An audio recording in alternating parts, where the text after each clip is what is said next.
Hey, this is Rob, and you're listening to the Hidden Destination podcast. I am trying out a new microphone today. I got a Rode Lav something or other microphone that plugs into smartphones. So it is a super portable, smartphone specific microphone that should enhance the audio quality a little bit, and it's easier to record, so that's pretty cool. Sitting here in the Wild River State Park. I camped here last night after riding from St. Paul. So yesterday I rode 71 miles with a little over 2,700 feet of climbing from St. Paul up to Wild River State Park, which is north of Stillwater, Minnesota. And I sort of took a zigzaggy route, or at least the northern tier route, sort of crossed over. Not 100% sure what river it was, but into Wisconsin and then back out of Wisconsin again.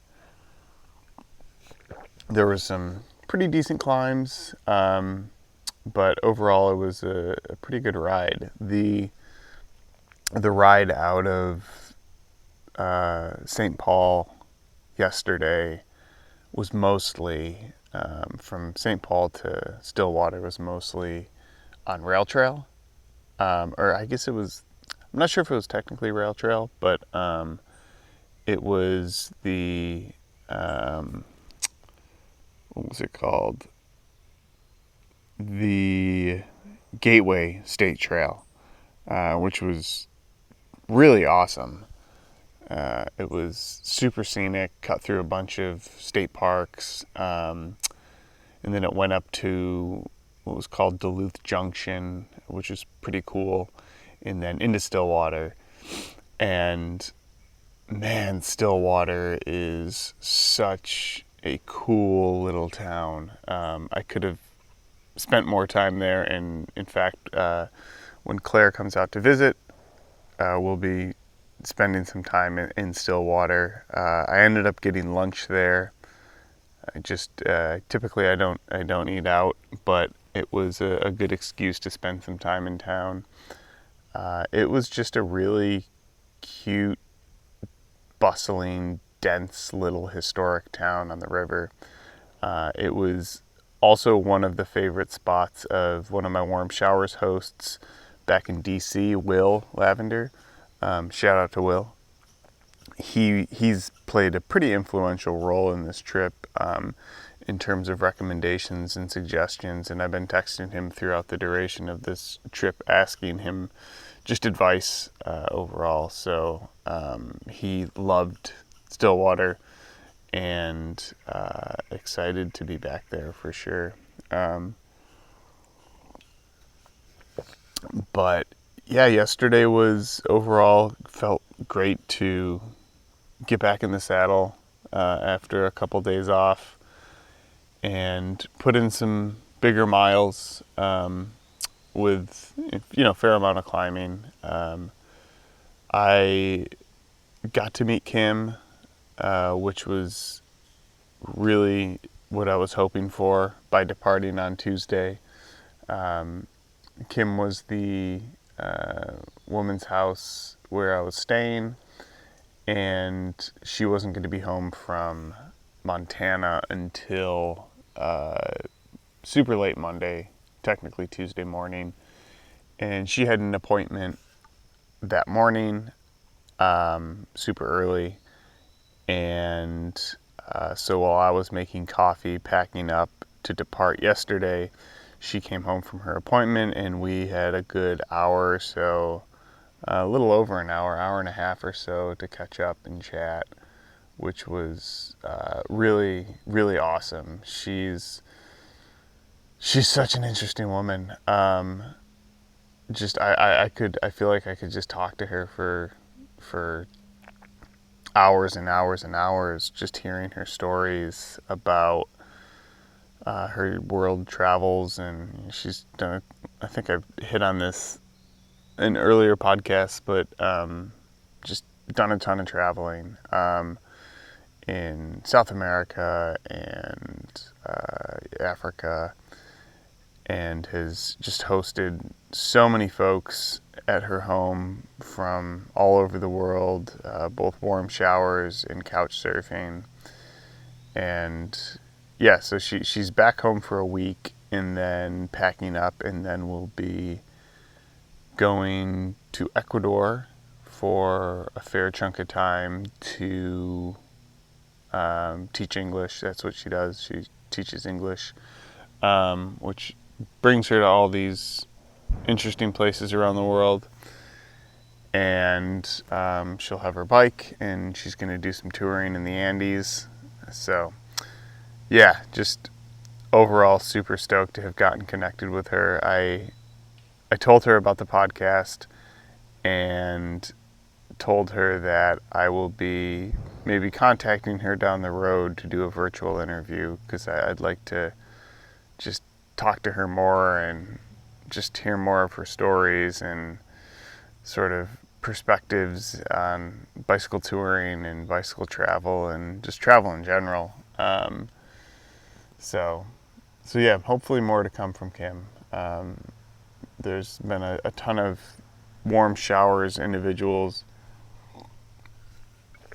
that I want to make sure I stay in touch with, just because they're just such cool people. So yeah, that was exciting. The Kevin saga continued. Kevin has finally outstayed his welcome at Kim's place, and she effectively gave him the boot, telling him that he needed to. I think he'd been there for like two weeks, and she was like, she said to me that she was, having been home, having to unpack and do so much before she leaves again. She's like, I gotta have him gone. So yeah, so that was interesting to witness. It's like watching your sibling get yelled at. I don't know, maybe that was a bad analogy because I don't see Kevin as a sibling, but it was funny. So yeah, that chapter, the Minneapolis chapter, has temporarily closed for now. And back on the northern tier route, heading towards Fargo by way of Bolus, Albany, Alexandria, and then heading up to Fargo. And sort of the idea at the moment is to do a sort of big old grand northern tier loop. The northern tier route actually includes this sort of interesting loop that goes it goes effectively from Minneapolis to Stillwater, which is like kind of an ancillary connector portion of the route, but from Stillwater up to Bolus, and then from Bolus you can go down to Albany, Alexandria, and then so you basically drop south and then loop back north to Fargo. And then from there, from Fargo, you can continue on up to the Mississippi headwaters area, or take another route through some rail trail to Walker, and then Walker back down to Stillwater. So I'm going to be doing some variation of that loop, and then meeting Claire in the Bolus area around Labor Day is the game plan right now. So that'll be cool, because it'll I definitely want to explore more of Minnesota. Minnesota's been a very beautiful state so far, so it's been exciting.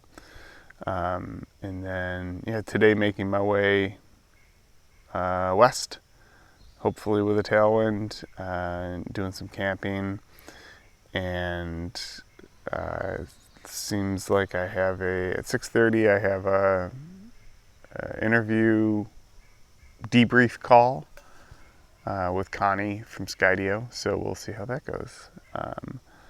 But yeah, feels good to be back on the road, and hopefully daily episodes of the Hidden Destination podcast. Hopefully I have interesting things to share on a daily basis. We'll see. But yeah, that's sort of it for now. So until next time, ta-ta.